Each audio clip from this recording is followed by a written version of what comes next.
Toliau kitas dalykas nedatveria Abraomas. Pažadas yra, kad jisai taps daugybės tėvų ir nėra vaiko.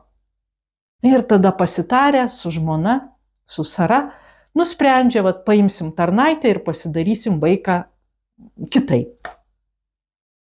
Ir pasidaro, gimsta Izmaelis. Bet Dievo netoks planas. Ir Dievas dėl to neatmeta Abraomo, jis toliau jį kviečia ir toliau ragina pasitikėti ir patikėti visą gyvenimą į jo rankas. Ir matom, kai gimsta Izaokas, paaugęs vaikas, svajonių išsipildymas, Dievo pažadų išsipildymas, Dievas sako, a dabar tu man paimk ir paaukok savo viengimį sūnų kaip deginamąją auką. Ir Abraomas sprendžia, kas jam yra svarbiau. Ar viešpats, ar viešpaties dovana, ką jisai renkasi, kas yra jo Dievas.